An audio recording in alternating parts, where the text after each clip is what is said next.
Hello everyone, and greetings to our lecturer, Associate Professor Dr. Azma Hani, and our fellow classmates.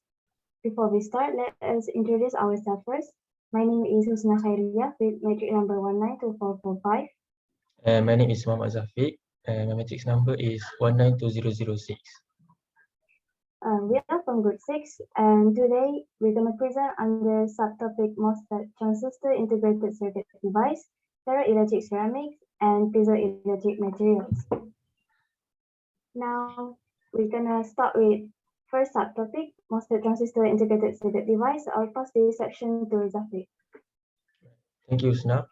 So, MOSFET stands for metal oxide semiconductor field effect transistor, which is a type of field effect transistor or FET that has a structure of metal oxide semiconductor.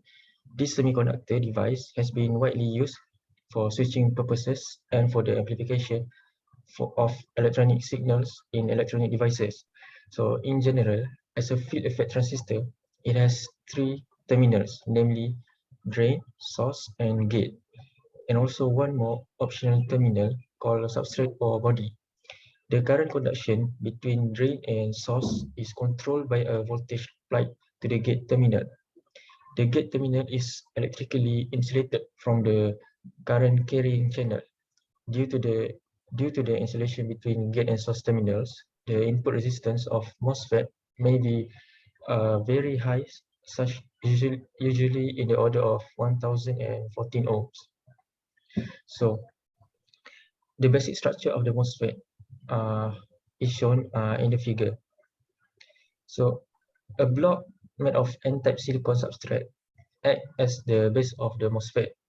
Then two sides of this n-type substrate are made highly doped with p-type silicon. The channel between drain and source is also p-type, which is formed opposite to the n-type substrate.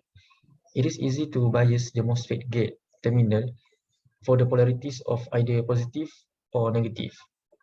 And then both source and drain terminals are then brought out from these two n regions.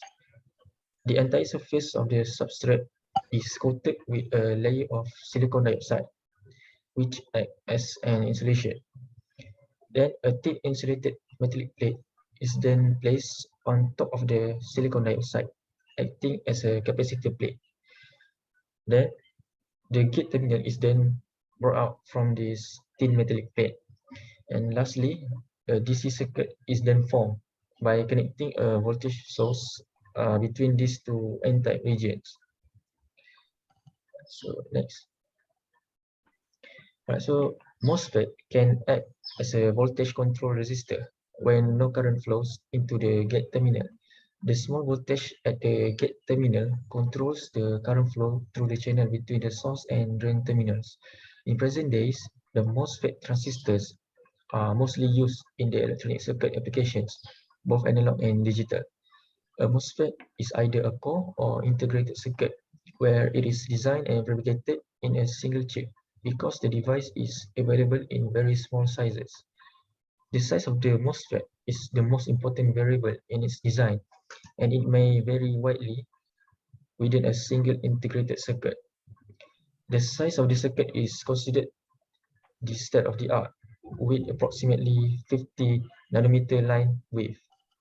Besides that, it is estimated that about 1 billion of components is located on its chip, and the chips are formed one layer at a time.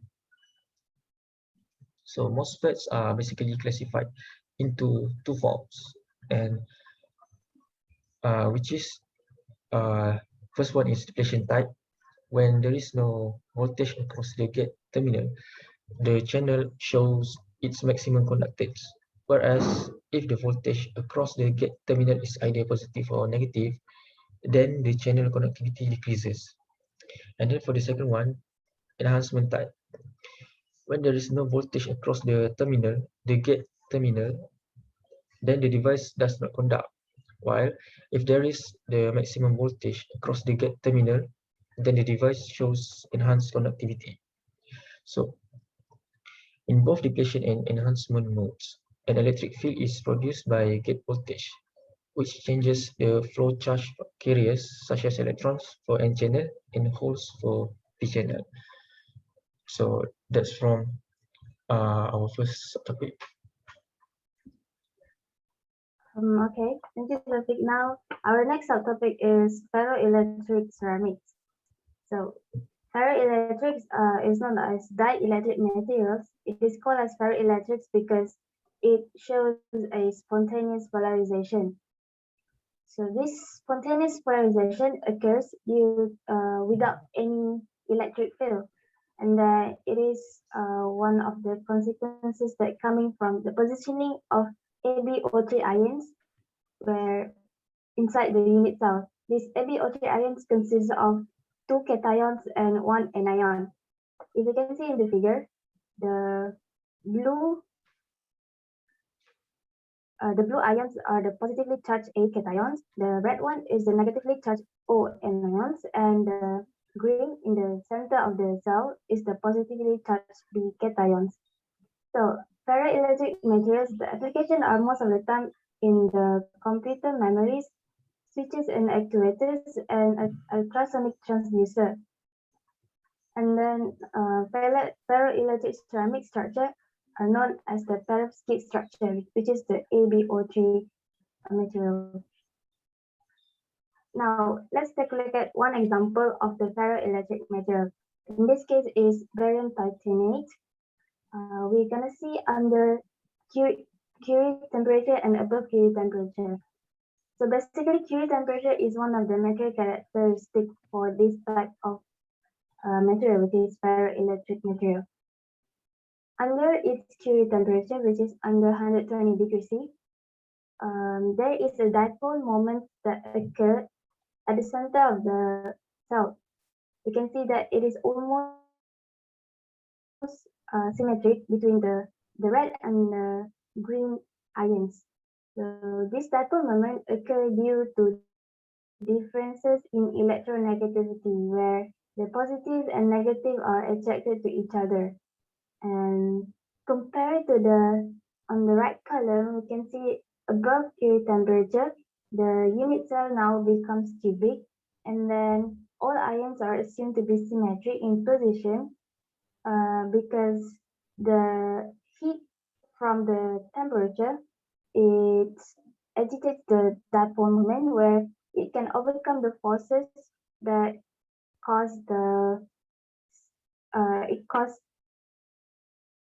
ion that before this spontaneously uh, polarize at the center of the cell, where it is assumed that above Curie temperature, the ferroelectric behavior are ceases. Now the material has a perovskite crystal structure. So moving on to the next subtopic, which is piezoelectric materials. Piezoelectricity, also known as pressure electricity, where in this type of material, the polarization is induced and the electric field is established due to the external forces. Basically, we can sum up that piezoelectric material, it is an application of stress induces voltage and application of voltage induces dimensional change. To understand more, we can see in the illustration of the piezoelectricity. In the figure, when there is stress V or no applied stress at all, there is no voltage that is established. Compared to the next figure, when there is applied stress or applied forces outside the material, the voltage is established. Now, what are the materials that include in the piezoelectric materials? Most of the time are the titanates of barium and lead zirconate, ammonium dihydrogen phosphate, and quartz. For the usage of piezoelectric materials, it is one of the transducers that apply in devices that can convert electrical energy to mechanical strength or vice versa. So example of the applications are phonograph cartridges, microphones, speakers, audible alarms, ultrasonic imaging, automotive, computer, and medical sectors. Now I show the example of piezoelectric application inside piezoelectric vibration sensor.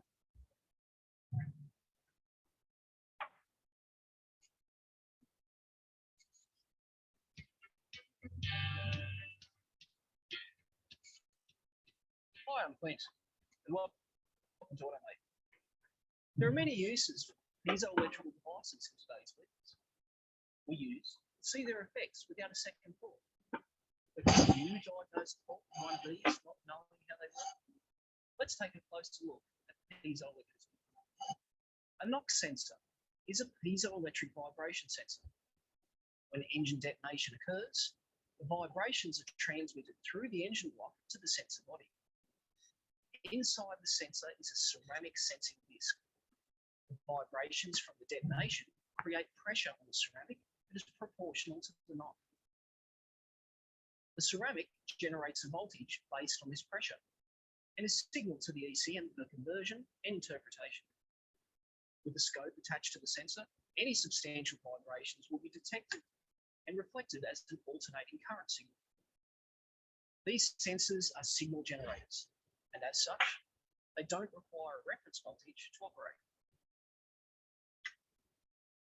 The main reason for using piezo technology is because of its accuracy and reliability. In this air conditioning pressure sensor, we are able to read very small changes in refrigerant pressure by amplifying the signal.